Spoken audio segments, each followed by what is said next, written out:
lalpa zangin thleng tura I khawai kai ruina kan chang le mai te min ti che thei kan ne lo chher sen lo ten min huala I sak na kan chang le mot mai te zanina I thu zir thei tura hei za min shroi kho ma hun zalen kan chang le te mang ang thabar em thei kan ni lain chung la ka min chan hi ma zol ko thom tharo pui pui hria ila mang ang tur kan ni lain chung po kan ne na ta I son la da ya chung te wang chu ni ming ro pui kan faka lom thu kan hrila che I khongai na hlutak awaga lom tur kan yang zak po alom thiam lo te ni ma ila min khongai I ban san ngai lova I thil min ti sak hlutak awanga I ming fak tur kan yang zak po I ming fak ngai lo che ma ila thil min ti sak ila ban san lo wang hian kan pathian ni o taki lo ni kan lom alom thu kan hril le che zana po kan zatan thlarang min ko kan sot tlan na tu thlarang roi nang ma nei min bo se sak le ang che kan hun te lom takini kuta isu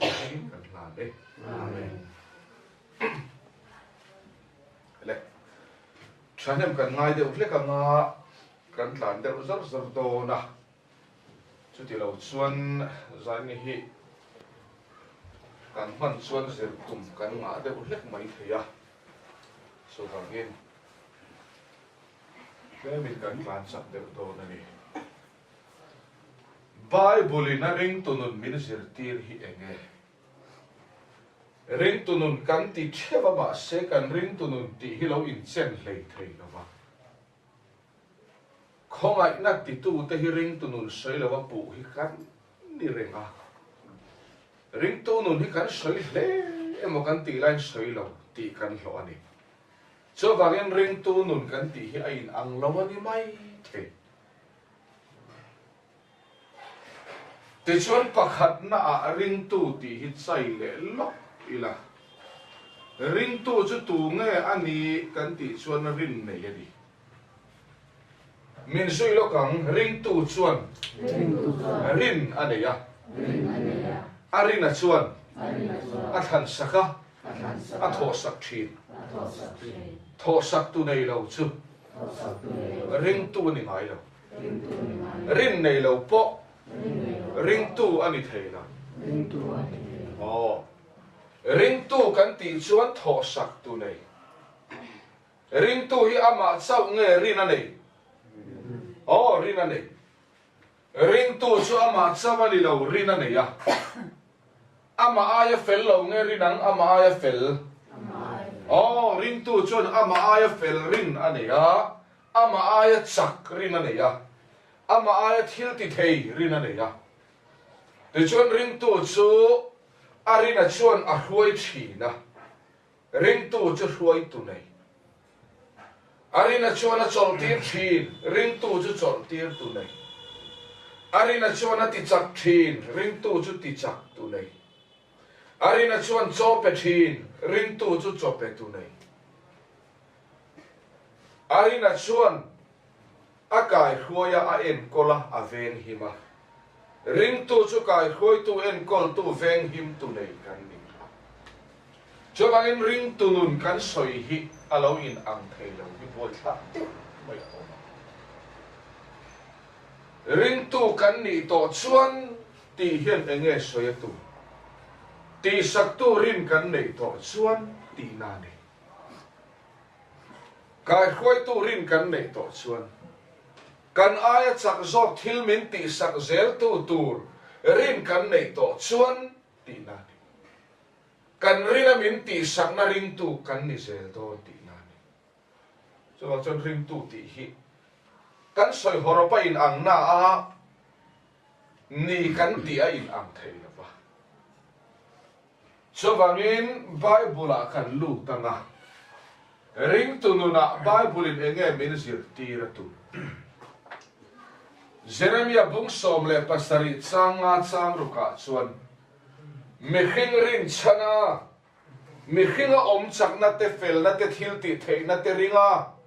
mi khing bat sak na rin chan na thin lung chu lalpa hoi san na thin lung ani ati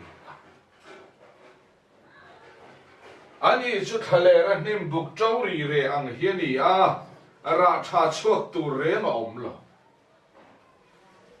mi khing that na rin chan tu hi Bible in Ringtu a apom la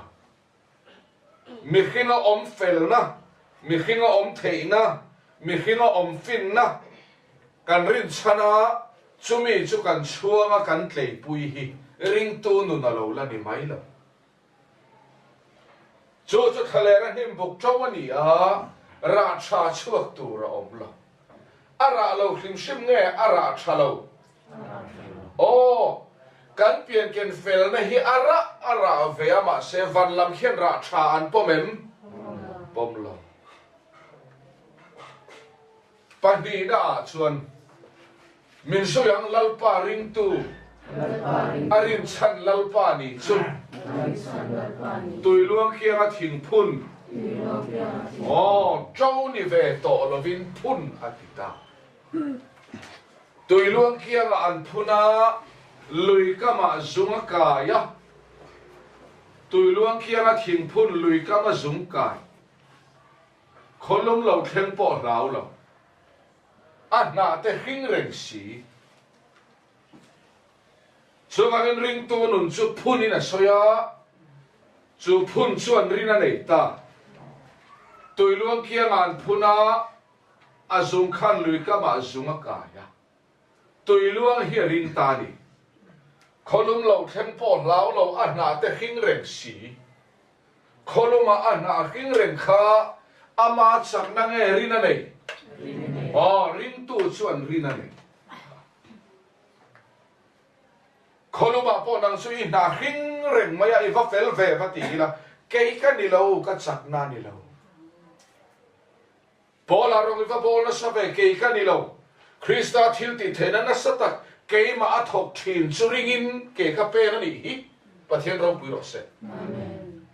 kei ka ni lo ka ne na khoi na om hi na thok zo ka ni rin nei tu dik tak chuan kei ka ni lo kei hian ne ka nei lo me sak tu lalpa rin ka nei ani pathian ro pui ro se amen chu ne ring tu nu chu khokhen kum poi salawati le a ra chua thul chuang lo khokhen kum chu thing tan an tuar na em a thinga thina sa thina ma se khokhen kuma po ra chua thul lo hi ama chak na nge rin anei ring tu chuan ti le rin anei ya arin a chuan a tho saka ring tu chu tho sak tu nei ne sak tu nei kholum ne sak tu tui luang a ringa khokhen kuma po ra chua thul lo na tu rin tui luang a ringa ni chu tak chu ring tu chuan rin anei chu wangin ring tu chonga chuan ring tu testimony dik taka chuan lo thin thu soi tu ra nei ngai lo wa ring tu hi chu lo cham zar arin lalpa ne sang na le lo thin na chia a choi moi thi na ni pathian chau ro pui ro se ka in khom thei hi ka ti lam tin ring tu dik takin a choi moi ngai lo mi khing lam choi moi na mang ngai lo in khom na min dal thei hi chiar sen lo ka ne reng lo vin min hu la chu ko dam lo na lo thlen se in khom tur kom lo wa dam doi na operation ngai la kai khom don reng lo wa zol ko thom khe la in khom tur kom lo ve ka ne mia lo min dal thei te khom ai na min lo ne sak na nuaya ka in khom thei hi pathian khom ai na lo ni pathian chau ro pui ro se amen ring tu trong reng a ring tu choi moi na om ngai lo arin lalpa chawin choi moi na chang thi ne na hi tu ta ne ni kha ne kan nei lo ne na hi lalpa ta kain khom na min dal thei min ne sak tu chu lalpa so va min ring tu nun dik taka ring tu in a ne soi tu ra nei lo ne sak na ring tu ani avangin pathian ro pui ro se so chu ring tu nun bible min se tir tu chu ta ti te kha kan da chale ama sam som ni le pathuma min sui lo kang lalpa chu mi ven tu ni a lalpa chu mi ven tu ni ring tu chu ven tu nei ring tu chu ven tu nei lalpa chu mi ven tu ni sam som ni le pathum hi ring tu la ni ani chon lo ber Ringtu muna te mi bo tir chi mani bo boy kan boka ti lo mi bo tir chi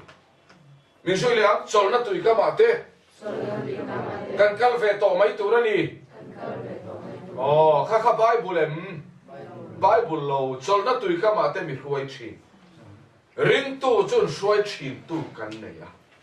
mani kal kan lo ni lo ve lalpa huai chin na Ringtu in zan in hi kan lo thleng ve kan pathian ro pui ro se lalpa ven him na Ringtu in zan in hi him takin kan lo thlenga mani himin kan himani la lalpa ven him na Ringtu in ka himani ti chiar chuak turin pathian thu chuan min zir tira duwa Bible im Ringtu nuna min zir tira tum chu ka tel lo pa ni lo ti ve thei to ti lam hi ni la I lo sam de ra nang chu ka ven him na Ringtu in ka en kol na Ringtu in ka kai khoi na Ringtu in zan in lo khenge ti kheturin Bible hen min zir tira tum ani pathian chau ro pui ro se chu Ringtu nuna min zir tira tum ani la Ringtu nun dik taka chuan kan rin lalpa chau hian choi moi na chang zela le chol na tui ka ma te mi huai chi ma nia chol thei kan om lo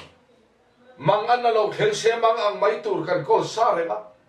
lungai na lo thel se lungai mu hil lo tur hi kan kol sa nima sela kha lo thlen ni khan ke ma ni in kan hne kan chol ani lova lalpa chol tir na Ringtu in kan chol thi na ni pathian ro pui ro se sol na tui ka ba te mi huai chi min zui le lokang kanun na hi mi siam that thi na ava poi mo e mani in siam that chop nun tlei pui te chu sa khona ramani a Budi sa chuan an in sum uluk na an in siam that nun an tlei puya Christian na chuan min siam that hin tu rin kan nei ani pathian ro pui ro se kanun na hi mi siam that thi mani in siam that chop nun tlei pui tu chu sa khona rama la ta ani Christian na chu min siam that hin tu rin kan nei ya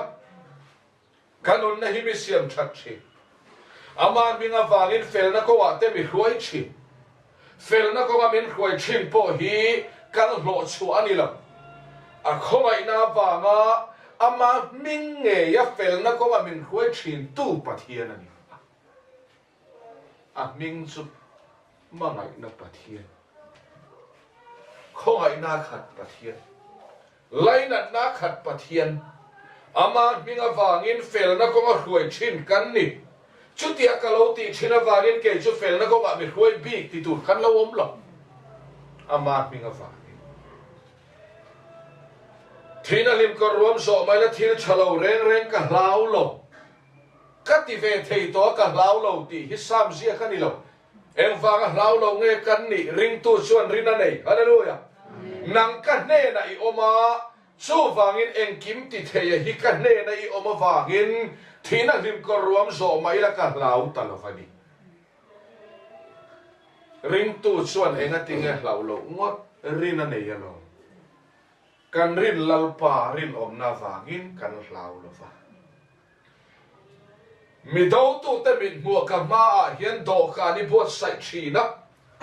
trong pulam kan em chuan mi do tu te min mua ka ma hian ei tu ri buat sai a Ringtu chu ei tur pe tu nei kan ni ei tur pe tu kan nei do na kara hian lalpan ei tur mi pe kalu hi khiak I thi to a voina tel enge mo khiak lam hi ni la thung lo ya chuan khiak tak takan thi ma se voina thu thung thara chuan kan lu chu Krista ania Krista ti chu khiak thi a ti nai chu bangin khiak thi Krista chu kan lu nia kan lu Krista chu khiak I thi to a chu Krista that na le ngil nei na lal isua that na zia chu kanova hian a liam na renga lal isua mi zia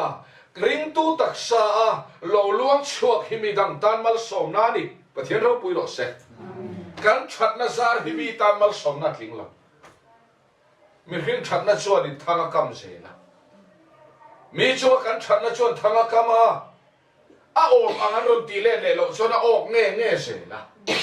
chu wangin ka loi khria ki thi Krista chu kan lu ni a chu Krista that na te fel na te thun hoi ro na te chu Ringtu a hian a lo liam chu a piang in mi tan mal som na kami sia hi mi tan ei tla ka om lova mal som na ni lova ka kol lal i suwa sia so ron in lar chua ka hi mi tan mal som na lo ni ta pathian chau ro pui ro se su mi Ringtu chu kan ni ma thei lovin lal pa that na le ngil nei na chuan mi zui ze langa ka fa du te lul lalpa thana le ngil nei na dom turin kan fel pho tangai lama ni lova fel tin lo kan ni min khe sak tu khomai tu lalpa khian a thana le ngil nei na in min zui se la ke ni chu pathian han so wat le hi kan thlin to kania kan tel lo wat le lo pathian kan nei hi kan van nei ani pathian ro pui ro se a thana le ngil nei na chon min zui se la kum khua in lalpa ne na kan so to pathian chau ro pui ro se chu Ringtu te kan hlap pui lo ni Ringtu nu kan ti chu khati kha na kan to ni khai le ram pathum mang hian kan chui to ang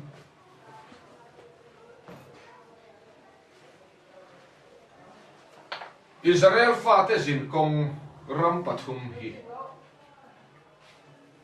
sual thu chan dam na sual thu nia tui pui sen kan che hi chan dam na en tira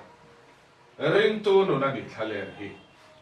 Ringtu nu lalpan min training tir na hun thale ti chuan Ringtu nun pui tling kan lo ti fo kanan ram ti hian en tiran lo nei veka rom bung som le panga chang li a Malayan ziak te chu tiang le vo ina min zirtur na tura ziak kan oh akup tara ma boy an ni kha thilung bum na nuaya tluto mi hring te sual boy kan ni anti tel lo valal pa chan dam nan chan tak tui pui sen kang chata an kal kha voina khomai chan dam na kan chan hi en ti khalera lalpan training a peta lalpan tu nge kani I engkim kani ti khalera zirtir mol mola so bangin Ringtu nura lalpan min zirtir tum su iti ve thei tonia ke kher min phu to su ti tum lo ba I engkim kani o ti hi min zirtir tum so kani khale thuthung loi le thuthung thar mel toy te in kan soi le so thuthung loi a chuan lalpan an nei sa fel na ko tela an kol sa fel na ti diktura phu ta kan thi serin in thoi ro u lalpa phu ti dika piang ten thia man changa ti chuan an nei sa fel na ko tela mu theira lan dova mu theira thua ma changkaya an mel ma te chu amalek ho ten ni a an mel ma te chu Filistia mi ten ni a mu theira lan dova mu theira thua ma changkaya ti chuan lalpa le ki te onangul nam aurwa chup ho in ral ten lo be ti chuan mu thei mal som na lalpa na tia chu khong lui kal da ngut takin lo chi te chuan thu thong loya khan lalpa na mi bik te lei mal som na vur lo pakhat man om lo ma se lei mal som na te pathian mi te nan tu man an lo phur zo chuang la an hun to la man lo kluk pui te u feka thu thong thar ve thu ma chuan kan nei sa thazar po hi kalvari tlanga chezar le thazar ang khatin min nol saka aya felna ta Krista min la na pathero puiro se kan thazar po zuwa ta aya felna ta Krista in nun bulmin chan puya mu theiral kan do ve to lo FSC bungruk cha som le pahia kan buan te chuti sa le thisen an ni sil wa lalna te le thunai na te le he thim chung ro rel tu van mura tharau sual ho om te chon ni zo ke kan buan po ina mu thei lo ral kan do wa voina chuan mu thei rau thua ma chang kai lo wa in ko chu thu ta ka heng in rin na om pho ha ula sual thal al thei mel ma pa na tho te chu in do zo thei nan pathian thu tharau lam ngul nam su la ro pathian ro pui ro se ti chon ho horal be hi hon ni to la mu thei ral kan do lo mu thei lo ral kan do va mu thei lo nun Christian bul kan chana mu thei lo ral kan do va mu thei le mal som na hilal pan number 1 a min da sak to la nun hau sa le nun tamanita zohana bung som chang soma chuan nunan nei nan tiang le tam takan nei nan local kani motor tap takin nei nan ka local tinga nun tam so wangin Jacob abung mi changa kan en chuan he khovel thilare theite te hi lalpan rin na hausa tur le atiam ram lu turin na ruat lovem ni voi ina le mu thei mal som na hilal pan number 1 a Ringtu te min da sak biala thung lui pathian mi te chu ami bik te le mal som na vur teka thung lui hausak na chu ran rual en san ngen nei ran rual chu ti za tan nei ya sabeng tung tuak chu ti za tan nei ya lalpan le mal som nei na vura lal Solomon po aya hausa vo inan om to lo masel Solomon fin na lal pana pek me po khan a hausa na le mal som na kha a phur zo chuang lo a hun tok la ma lo thu chena samai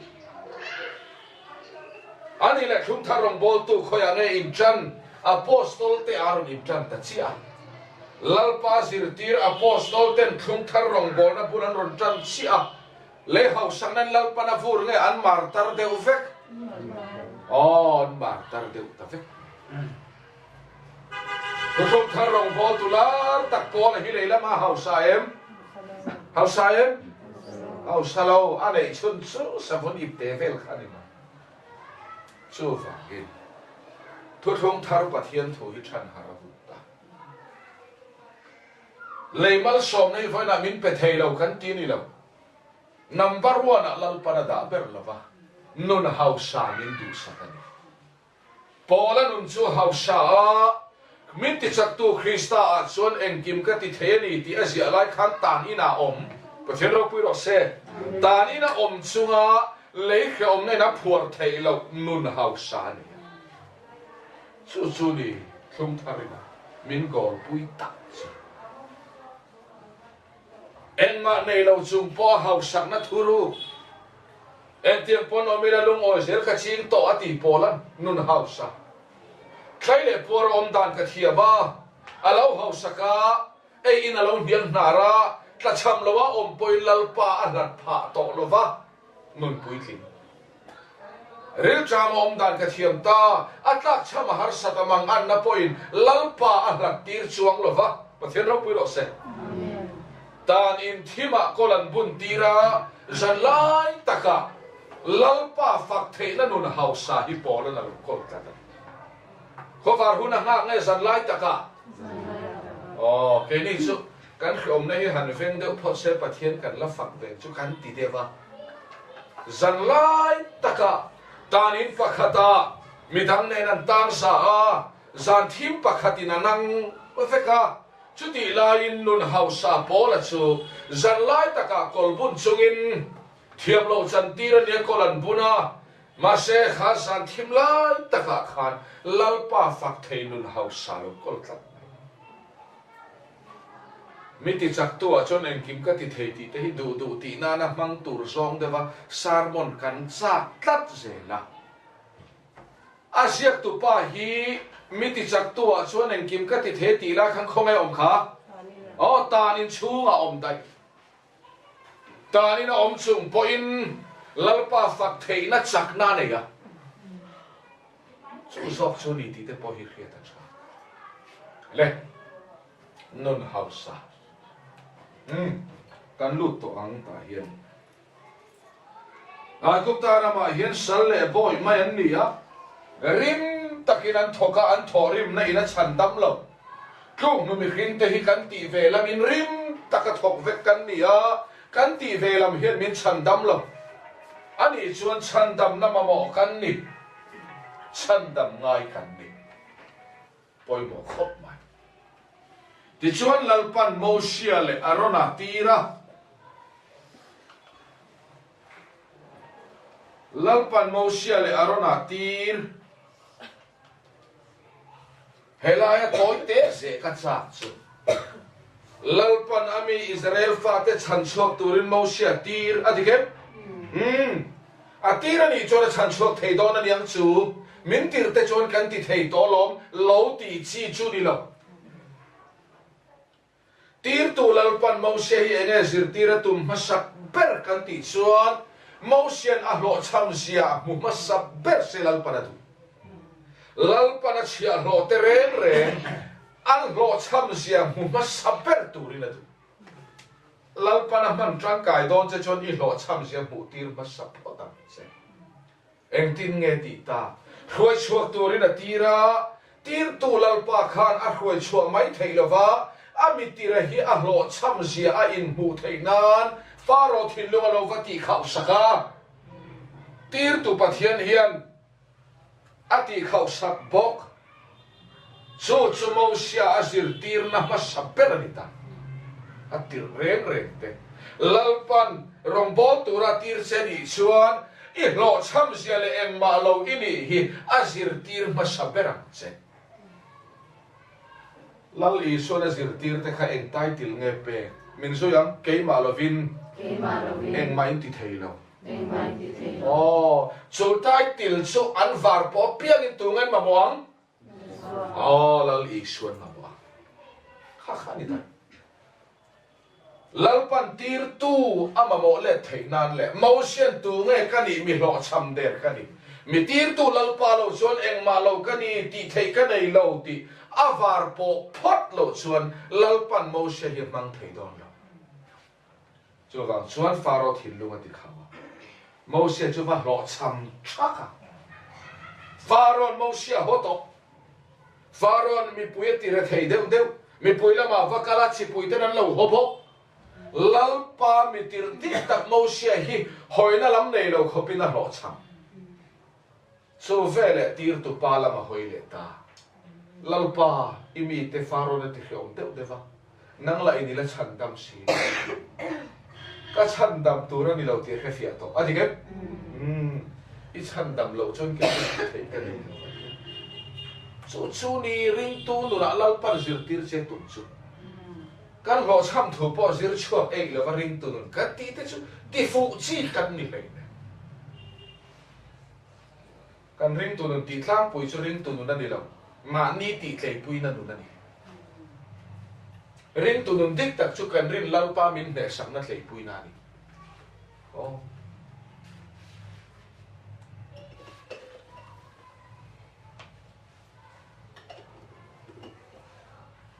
khai le tan tlan sak to kan jin ko ma thui do se kum som li chung an be ni minute som li ve la be zo kan tum ve thu le lalpan tuis pui senati kang chata rim takin an thoka anin chandam lova lalpa na tho chabina chandam do na ni pathian ro pui ro se ti ve lam hi kan nei lo kan ti ve lam hen min lo chandam ni chandam tu ma mo kan ti chuan lalpan tui pui sen chu ati kang chata lei chara a hroi kai ta a tui pui sen an kan ta hian hlim takin an lo man lama lam pakhat na